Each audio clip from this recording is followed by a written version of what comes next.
We're going to do a brief little replay review because a friend of mine said, let me quote him. Oh, he's online now too. Okay. Probably I shouldn't have picked AM, expected my team to feed, not to feed. I just don't even know what I'm doing wrong. Yeah, my team is feeding on AM. So that's why I lost the game. My team fed, I was AM, didn't come online, blah, blah, blah.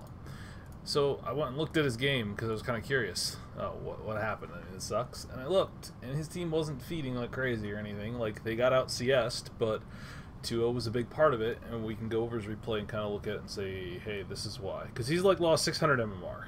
And I think part of it's his own motivation. Like, he's like, oh, I've got my TI ranked locked in. But I'm just going to put my normal ranked. It doesn't matter. And then he just doesn't try as hard. I mean, those little sort of motivation things matter. So, first things first, we've got Tuo goes the double slipper, salve, tango. It's a pretty safe AM build. I don't think he's going to want to Vanguard this game. It's a standard opening, it's fine. He does do is skill up Blink in Fountain. This is awful. This means you cannot trade effectively as AM. One of the big things about AM is that he's actually really good in solo matchups, and he's really good in tri-lanes where he has a little bit of help. And in the solo matchups, like, he just drains people's mana, and then what are they going to do to him?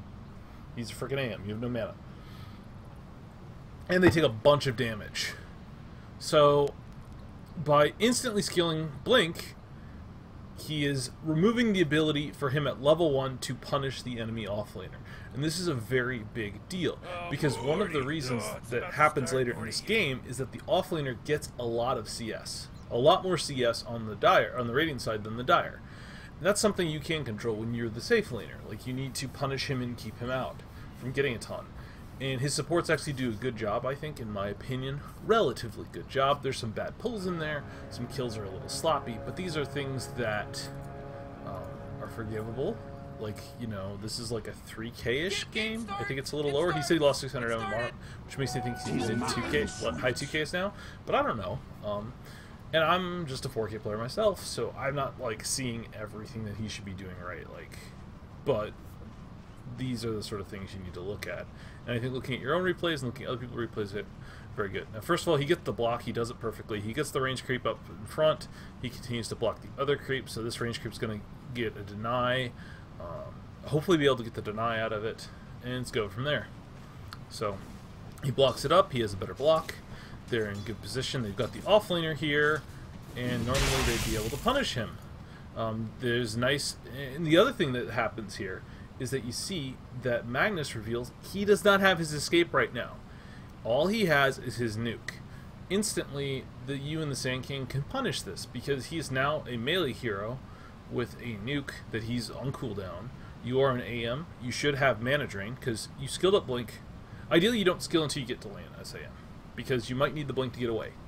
It's better to live and not feed First Blood with Blink than it is to have Mana Break to trade. But now you're in lane, everything's safe, you see it's a solo off lane, you know that there's a Jug and a Jakiro bot, you know there's a Lina mid, so you know that Urza's probably jungling. So this is just a Magnus versus you and your two supports. Like, you should just make him your bitch. So, you not being able to trade aggressively. So you run to get your poor man's shield, which allows you to trade, that's good. And then you just don't go punch him. Just go punch him. And then you get all scared. Like, you just stop punching him. You've got a poor man's shield. I don't think you clicked his inventory. He just has a stout shield. He has a little bit more base armor than you, and he has more HP than you because he's strength to take care of. But you know what you have? You have the Sand King who's just sitting here. That Sand King's gonna come help you. He's not gonna just AFK in the trees there and that. This is solo queue. Everybody wants to win. That Sand King is going to run up there and punch them. Also, if you had the mana drain, you're just going to mana break. You just do a ton more damage. You could punish this guy, force him out of lane, force his regen out. All he has is 3 tangos. If you force his regen out, he has to go home or sit about shit salves. Instead, we can see what happens. And this is crucial. Like, the first couple waves are very crucial. Now, Disruptor's trying to set up a pull. Like, it's not the best thing. I think they could get the kill here. But instead, you're just very scared. You just let him last hit. Pull this up. He's got more last hits than you. You've got your 1 deny. He's able to get the wave. Now here's something else that's happening. So Disruptor's off pulling, and you are just kind of static farming the wave. You're trying to static farm the wave. But the thing about static farming the wave, it's you don't just try to get your denies and do all that. It's also about keeping the wave where you want it. In this case, if you know he's pulling, you want to push it. That means you need to be hitting creeps. And if you're not hitting creeps, you should be hitting the Magnus whenever he goes in for a pull. Instead, you try to pull it back to the range creep. He does the same. You don't get the last hit, whatever. You missed the CS, it's not good. You get that deny off, but now you're run under tower, and he gets all this free CS. And you have 2 heroes here. You have 2 heroes here. This creep's probably going to die, so you're going to miss this XP. Sand King's going to get it at least. And then you're running under tower, trying to last under tower. You don't have your Quell yet, so I don't... it can be difficult to last hit if you're used to having a Quell. I don't remember if you get these. Like I said, I watched this briefly on like 1.5 speed. But you just take... Look at all this damage you're taking now. It really actually kind of sucks. One other thing, like the second you take like the 115 damage, you should start towing going up. You could have been just a little higher health from the beginning there. And now, because he's pulled, you get this like double wave, and you're just last hitting under creeps. It's just really annoying. And this Magnus is level 2, you're level 1. You haven't punished him at all. He has used less regen than you have. Like, he's used the same amount of regen as you, and you had 2 heroes here. So you're splitting XP. You missed a really big chance for you to do something with the fact that you have 2 heroes and are stronger than him. Now you got mana breaks, so now you've got another kind of like window to punch him. But again, these chain pulls, you keep getting pushed under tower, so you feel like you can't do anything, which really sucks. But here, so right here, is something else that happened a few times. So you walk at him, but you're not committing. You have a blink, you can kill him. Like, your supports are going and they're going for this kill on the offense. If you'd been there, like, punching him, like, this kill is so much easier. As it is, the supports do a great frickin' job. They set up this first blood. They're not feeding there. They just, like, got a first blood for you. Now, the other thing I'd say is that you look at your items. One of the trends on AM now has been to grab an Orb of Venom, and that's because it helps you win your lanes. Like, an Orb of Venom, the slow is really strong. It actually does decent damage, and which helps AM trade, and it also lets you get off more mana break hits. Like a simple Orb of Venom, it means you get off like 2 or 3, like an extra 2 mana break strike hits. That's an extra, you know, that's an extra 56 physical damage, which is reduced by armor, and they lose 56 mana. Like, that's huge, especially on a hero like Magnus, who if he doesn't have mana to escape, he cannot get away from you. And again, and also because you waited to the kill, the creep wave got a little more messed up. If you'd just been in there on the kill to begin with, you could have maybe made it a little smoother. But you got it, so that's good.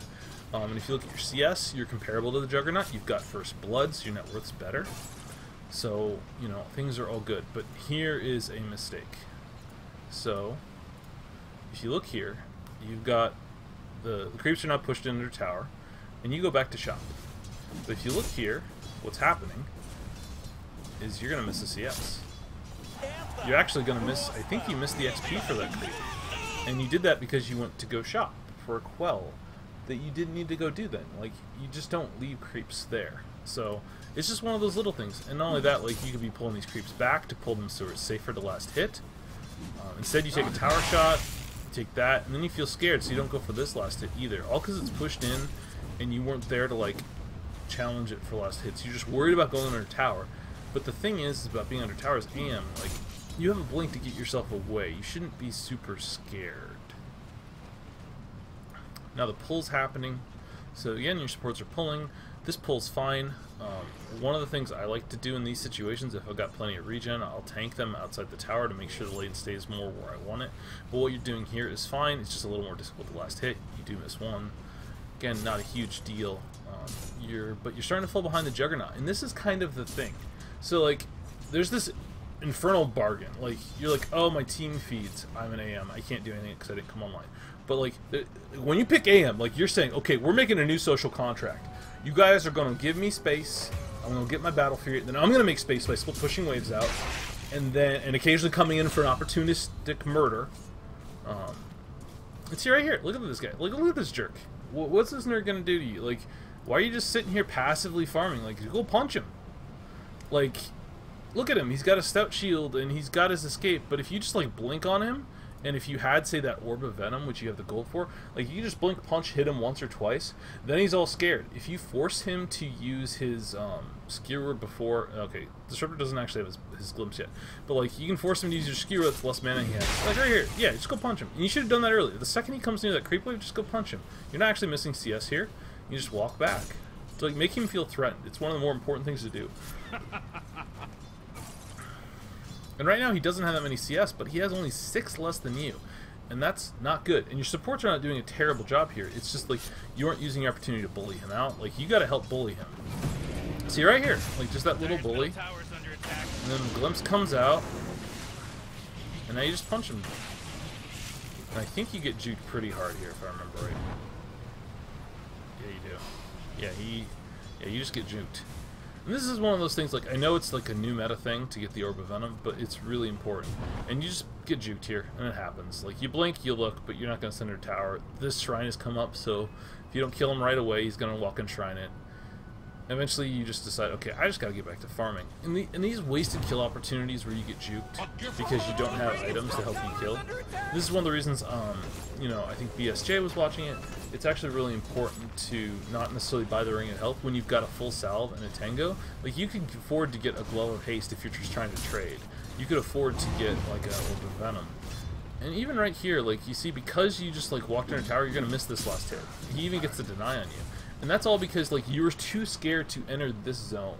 Like, you're just too scared to enter this zone right here. You're like, okay, it's too close. I can't be there safely. But, like, realistically, what is he going to do? Even if he skewers you, like, normally, like, oh, as a hero, you're like, I don't want to get skewered in a tower, I'll just die. But you're freaking AM. Like, you're the one hero that's like, oh, he skewered me. Whatever. Blink, and you're gone. You take a tower shot. It sucks, but you got a Ring of Health. Like, you're fine. Like, don't give him free last hits. Yeah, just punch him. Look at this. Like, he's under the... Fighting you against a creep wave, just punch him. Just get these denials. Yeah, this is what you should be doing. Like when he comes up, just punch him and be confident and sure of the tower aggro rules, and just take care of things like that.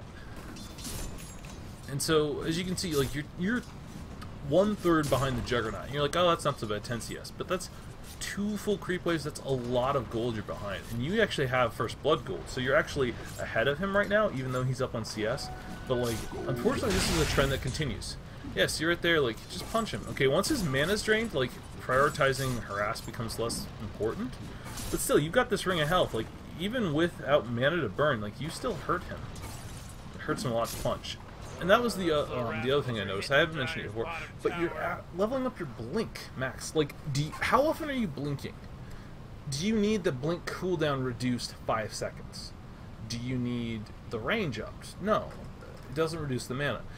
One of the important things about AM is to judge when you're going to have your Battle Fury up. You want max blink at that point, and it really sucks if you don't have it. But I almost never go this 1-3-1 build unless I'm literally being contested and fought by like a Nightstuck or Spirit Break or something awful, and I just need to have blink up every 7 seconds. Since you don't have that, you should have another point in mana break. That's an extra 12 physical damage every time you trade with him. Extra mana drain. You just want to keep him out of mana, keep him out of lane. Because at this point, he's gotten 16 CS, he's got all these levels, and now the Sand King comes in. And if I remember right, I think he jukes you again. You just cut the trees. This is one of those things, like, if you just cut the trees with the Quelling Blade, you could have killed him. If you just walked up there, I think you knew where he was, and you just kind of gave up. You're like, oh, he got away. These are 2 big kills. Like, your supports set these kills up as a carry. Like, that's your responsibility. You gotta blink the right place, you gotta cut the trees, you gotta kill them. Like, you can't be mad about them feeding when you're not doing the kills. And right now your team is 3 to 4 kills. You were 0-3, but you were up, and you're down 2k gold already. And that's because you're getting out CS'd, Mid's getting out CS'd, your offlanes are getting out CS'd. For the most part. Like, and these are things, like, the 2 things you can control is you could have an extra 2 kills if you blink properly, and you could have... You should easily have as many CS as the Juggernaut. And even right here, look at this. So, you're farming this easy camp. There are these creeps here. Jungle creeps are not worth as much as lane creeps. So, one of the things I've seen you do on AM is that you prioritize going to the jungle and being safe as possible with your farm. But instead, you just, look at this. You're just losing XP and losing gold right now. There's all this gold that went to waste. Like, there's a full creep wave there, like a full wave, and you just, instead you decide you're just going to do this small camp. If you're going to do that sort of thing, pull this, like pull, and then farm. See, look at that. That whole, that zone where you were so threatened in, like, you just blinked away, you're fine, you don't care. What's he going to do to you? And now you just punch this out, he gets that, it's a little cleave interaction that kind of sucks. But you got your Glove of Haste. I love that you got the Glove of Haste first. You don't need, you just want good trading, you want superior farm speed. But yeah, and now the wave's pushing, because he's been shockwaving it, but you should push it back out. You want to keep it in front of your tower and set up kills. Now your Disruptor comes to chase him, but that doesn't do much. And again, you're trying to static farm when the wave's already pushing in on you. Like, that's not how this, in this situation, you want to play it. You want to keep the wave a little further pushed out. You don't want your tower pressured like this, because look, so the Kunkka wants to come rotate, but because you kept the wave there, like, he's able to see it. So that's not good. If you pushed it out to here a little bit, like, people can TP in and rotate and won't see it coming as easily. It just makes it actually more precarious for him. Like, it's one of those interesting things where the most dangerous place for the creep wave to be isn't under the tower, because then they know, at least, like, they have vision there. But if you keep it, like, here, they can TP in and then walk around. They can do all sorts of things. So, but you got your treads now. That's good. You know, I like completing the treads. It means you can go jungle if you need to. You get a shockwave, but you're an AM with a ring of health. You don't really care. And now you can just... looks like you want to push this lane, that's fine. But if you do that, you know you're going to have to, like, try to pressure him. And unfortunately at this point you don't have much kill potential on him. These mana boots, at least I don't think you do. Oh, I remember this play. I remember the play that's coming up is pretty good. I actually thought it was really funny. And it's just, it was one of those enjoyable, funny interactions that everyone's done it. So, we'll see. I think it's when this pull comes up, yeah. So, you do the right thing, you tank these you try to tank these creeps. You want to take it up a little further so the pull goes off, but the Magnus is trying to contest the pull, so now he's in trouble and he knows it. He gets glimpsed. There's a nice kind of field. He comes out, and now you've got all this, you burn his mana. You blink away because you're scared, so the Magnus gets emboldened, and he does something very dumb. He walks into creeps, gets caught in a second kinetic field. Now he has no escape. You just start punching him. If you watch here, his mana boots come off cooldown. He hits his mana boots, so you drain an extra bit of mana from him, and then he dies. Like, I don't know if he dies if he doesn't mana boot there, because you hit him again, and you did an extra... Nah, okay, you don't have max mana break, so it wasn't as big of a deal as I thought. In a normal AM situation, if you mana boot in that situation, you're just giving AM, like, a free, you know, extra 50 points of damage on you, and you can kill yourself. It's one of those Abaddon things. Like, I'll often get, like, Soul Ring or Mangoes on Abaddon, and it's like you don't want to have mana in some situations against an AM, because you're just giving him free damage to punch you. So that was a nice kill. You've gotten 3 kills now. 2 kills and an assist, I think? No, 2 kills. You didn't get an assist on... oh, that's right. You missed the kill. So you got 2 kills now. But again, you're so scared to farm. It's a freaking Jakiro. Like, why are you scared of him? Like, why aren't you farming? You're just playing so passive, and it's really hurting your CS. You're now at 54 CS. The Juggernaut CS hasn't really accelerated over you. It looks like he's been pressured a little bit as well, or not going as fast. But again, you're doing the CS here. You're not helping your support. You come in finally to help him, but it's kind of too late at this point. He wastes RP. And I think this man is going to die for this because he's going pretty YOLO to kill this Disruptor. He gets it. And then your blink means you don't have enough mana there. And I don't even know if you're going to kill this guy. You got a mana void. Okay, use the mana void, and he dies because he doesn't have mana. Okay. Ooh, dire! You gotta fortify them, their structures. Good work. So now you're... ooh, man, you walked past the back. Okay, good. You went back to the back. So, now you're kind of like low on HP, and this is actually one of the things that I've seen a lot of high-level streamers do, and it's something to keep in mind. Now you have the Shrine, so using the Shrine is great, but in these situations if the Shrine is not up, very much consider just shipping yourself out like a couple salves and a Clarity or 2, and it's just an investment in your regen. Now this is the other big mistake. So you missed a couple kills, you missed some CS, you didn't punish the offlaner, but this is kind of the point where I think on the rails, like, you just stop doing what you need your team to function. Like, you're here farming these jungle camps. Why aren't you farming these creeps? Because if you farm these creeps, you push the lane out. You're in a situation where you pressure them, you pressure their towers, and you get more gold for it. Like, you're killing creeps, means you can stay at higher health, and you can do things more efficiently, and you don't have your Battle Fury yet. And one of the most important things to do as AM, like, it's absolutely right that you're not up here in this situation. Like, you use your Mana Void, you don't do a lot as an AM. So your role in this game at this point is to get your farm and pressure other lanes, if at all possible. And it's very important for you to do that, because if you pressure that, one of their heroes feels the need to TP mid sooner. Or, if they don't TP mid, as often happens in these tier games that you and I are in, you just get half that tower damage, that sort of thing. Because one of the interesting things, like, if you look at the threats that kill you, there's the Lena Yules could potentially kill you. The Ursa really can't kill you at all. He doesn't have blink. Jug Omni Slash maybe can kill you, but you can blink out of it if you don't blink aggressively. And also in general, like, it's kind of tough for, like, if you see him coming, you can blink out. And then, like, the Magnus RP is the other thing that kills you. And he just used RP. He doesn't have it. So there's, like, no reason for you to be scared. There's no reason. You actually know they're up top fighting. Instead of hitting these jungle creeps very slowly, there's this full wave you can be farming here. Disruptor goes in and starts doing it, which is, you know, last hitting, getting what farm you can. But, you know, you're just getting these two camps here, and you could have this wave pressuring. Like, you could have this wave, and you could eat these two waves. It's more gold, there's a lot more map pressure on them. Instead, like, you kind of jungle in a pretty dangerous place. You know they're here, they see you. Urza runs at you, you blink away because you don't want to mess with the teddy bear. Boy, bottom tower's getting hit. Nor should you. And I like this TP here, like, you have a TP on you, so you can... And this is the sort of thing, so because Juggernaut aggressively pushed here, he forced you to TP here. You could have done the same thing mid. You could have forced Lena or Jakiro or somebody, or even Juggernaut to TP there. And it means that there's more information on the map for your team, there's more kill opportunities, and you're getting more farm. So I like what you're doing here, except instead you back up again, instead of just punching these creeps, like killing the range creep first. Like, at this point, it's no longer about static farming, it's about farming as fast as you can and getting lane pressure out, because they're pushing. They know they're an AM, they know they're ahead, they feel they're ahead, they feel stronger than you guys, and you're an AM, you are not online yet. Your Puck doesn't have crap for items.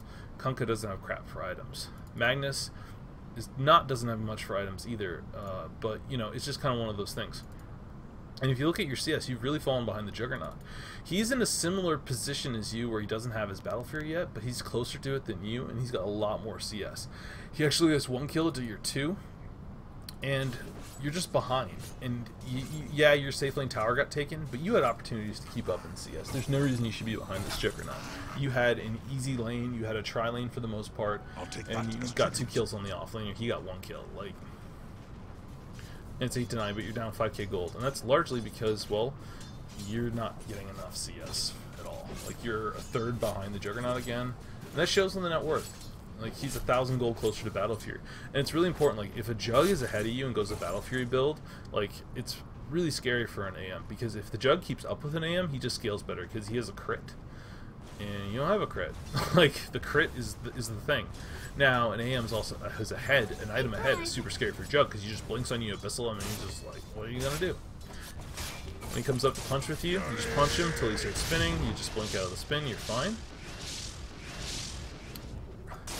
Now, the interesting thing here is, he just starts punching you, and this is where the crit comes play. You drain all his mana, so he's losing this trade. All of a sudden he gets that 1 crit, and then you gotta blink away. He salves himself up, and he finishes his Battle Fury with that Rush. And you use the other shrine to heal up. Again, good option. You gotta keep your HP up, you gotta stay on the map, you gotta farm. But that just little sequence kind of shows you, like, the scaling of the crit. But what you did was good, but now, because he's CSing better than you, he's finished his Battle Fury. And again, I just harp, like, you're just farming these jungle creeps. You're not taking this lane creeps, because you're just scared. You're not taking these creeps. Like, you jungling up your Battle Fury at this point is just really bad for what the team is. Because you know they were top. Like, you know they were running in, they killed the Puck top. Killed him up here. You knew they were top. You could have put map pressure on them, forced them to react, forced the Jug to do something other than, like, jungle, like show on tower, so you're less scared of it. Plus, like I said, it's just, until you have Battle Fury, you're actually not a fast jungler. You can do it, but it's not great. Oh, Radiant's bottom tower is under attack. So now we're 15 minutes in, you're 6k down. It's definitely recoverable. Like, you're an AM. Okay, this is pretty Radiant's scary. bottom tower is under attack. this blink out. Saw him coming. Now you TP top. You're pinging up this Urza like you want to kill him. You went Basher first, interesting. You blink forward. Okay, so you ping, so you know the Urza's here, and you're saying, hey, this guy's alone, I'm guessing. So you can kill him. This is very true. And your Sand King smoked up nicely, so he's invisible. And in case they have wards. Got a ward down here. And they're pinging out. Okay, let's kill this Ursa Bear. And you are not helping. This is one of those things. We get a nice glimpse back. He is just eating this. Another stun up. And the support's killed without you. Nice.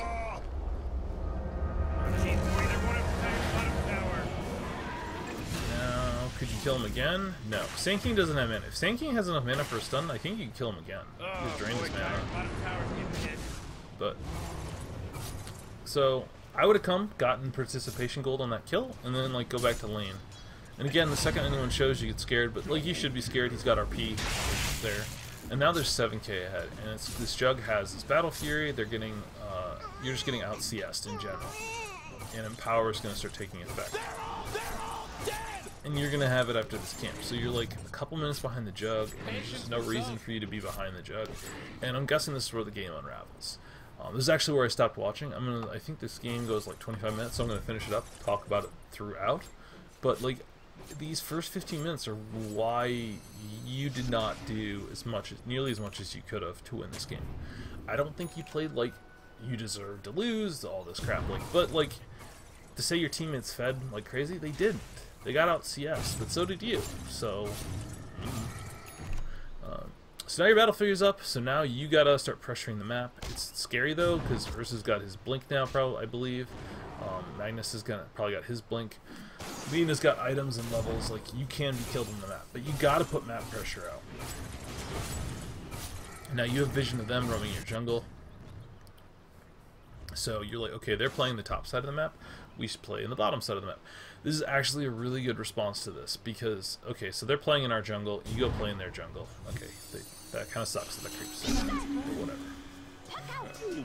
So this is the sort of classic tower trade. So now you go pick the tower.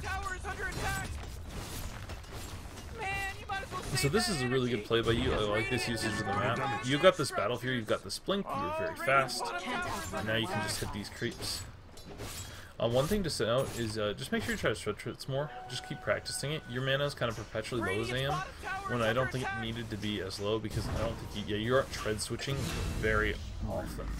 I've seen you do it a few times, but I don't believe you've done it very often. See, okay, Jug with a DD rune, one part of that. You guys just get away though, and they're coming to kill you. But hey, that was good.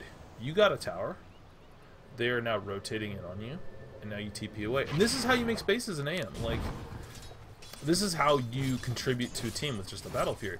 By shoving in this bot lane, you've freed up a ton of space. You see, Magnus is now TPing mid because he feels like he needs to push it out, and you should be doing the same. Like, you should be pushing here. The one thing I will say is that when you're this low on mana, you should be shipping yourself out clarities, because as an AM, if you don't have enough mana to mana void and like do 2 blinks, you're like can't really fight, because you need to like blink in mana void or walk in mana void and then blink out. So Jug's coming in, you just kind of blink out. That's good. Like, you don't know who's behind him. But you know, Kunkka jungled up these camps, so that kind of sucks for you. Meanwhile, mid, there's this fight going on, so I think you should probably look to do that. But you don't have mana, which sucks. So you don't have mana void, so that's like one of your big contributions. I do like, oh yeah, this is a nice kill. Like, Ursa's running away, trying to limp away, and you just murder. This is the sort of thing you can do as an aim, because you got a low cooldown blink. Like, your fight contribution is like being there at the right time, at the right place to just kill someone. I would have popped this shrine to get mana for my mana void. Because if you look at Lena right now, she's actually got a lot of mana, so. But like, potentially, you could do something in this fight. I don't like that you just kind of wandered up in this fight. But look at that. Okay, so they actually had a really good static storm on that Lena, and you could have just punched her a bunch.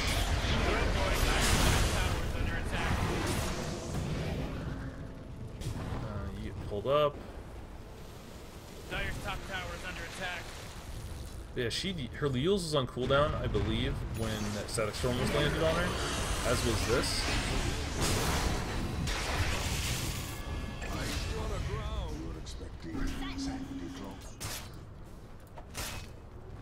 Where are you? Okay, you're in Fountain. Picking up your actually healing. I would have just used these instead. Like, it's really important for you to be on the map, like, as an AM. That's why shipping yourself out, like, 2 salves or, like, some clarities is actually really worth it. Because, like, the downtime on AM, when you have Battle 3, downtime's, like, so much money. It's this long fight with Lina, like... I guess this is the part in your mind where you're like, oh, they just keep feeding, but, like... It's like a 3v5. I kind of understand why they're trying to go in on it, even if it didn't work out. But yeah, so that's not good. You're like, I don't want to fight. Like, you probably told them, hey, let's not fight, man. I don't want to fight this. Like, and they went in and kept fighting. And you aren't there, so they die. Because, like, they're just ahead. And not only are they ahead, like, you're the only one in your team that has significant items. Like, if you're not in a fight, your team doesn't do shit. And here, okay, there's a jug. That's scary. You know they're there, and now you're kind of like, I think you're at this point where like, well, what do I do? You waited for this camp to respawn. It's better off just go form other camps. 'Tis mine. Like, honestly, in these sort of situations, like, your own jungle is probably not the place to play in. Maybe their jungle is the place you can play in as an AM. But like, overall, like, you farming out your jungle here isn't going to change the thing. Like, you gotta get map pressure out. Because, like, you getting a Manta is not really a game changer at this point, and I think you know that. Like, if you can just shove waves and, like, just hide in trees and shit, like, it seems silly, but, like, Liquid did it, and they won frickin' TI in a lot of ways, because one of the things they did with Nature's Prophet, in particular, and Coddle, is that they hid in trees and pushed out waves when they were at a disadvantage. And it helped win them the game. And you can do this as AM very effectively. Like, if you just sit in a creep wave and wait, you know, wait for the creep wave to come out, blow it up. Once you see, like, the Magnus is not on the map, is on the map somewhere, like, you can just do these sort of things. But see here, like, you're catching up to this jug despite having battle, like, just because you have this blink Battle Fury, it's just so good. Now they've found you, and you just get bursted down. And that sucks, but it's this sort of death that I think you should have been more scared because none of them were showing on lights. So maybe you should have been blinking into trees, that sort of thing. But, like, it's the sort of death that is forgivable because you have to get pressure out and push these lanes out because your team is down, and if you don't keep them kind of dancing around chasing you, if they're able to group up successfully like right now and push, they're just going to run you over because they got a jug who's got more items than you and kill you. And now the Lina has been to travel. Ursa's got his Blink Basher. He's gonna have Abyssa soon. And I think I'm gonna stop going over this game now because, like, this is just, the game's over. Not much else to say, I think, at this point, unless you successfully really rat it out. But I believe this game ends in 5 minutes, and then it's just done. Yeah, the game ends in 5 minutes. And I think you die 2 more times. Yeah, that was your first death, and it wasn't even that bad of a death, but, like, you just didn't do as much. You needed to be ahead, and that's just the sort of things. And like I said, I don't think you played badly. Like, this is not like, oh, you played so bad you deserve to lose this game. It's more like, one of the reasons I'm sure you're losing MMR is because you get caught in this mindset of, I did everything I could, without self-analyzing yourself. What else could you have done? Anyway, that's all I have on that game. Beyond that, 30 minutes till 82L starts up, so I'm going to close down the stream, and we'll come back to the stream later, and go from there, and I'll be casting this zombie. Let me look up who it is.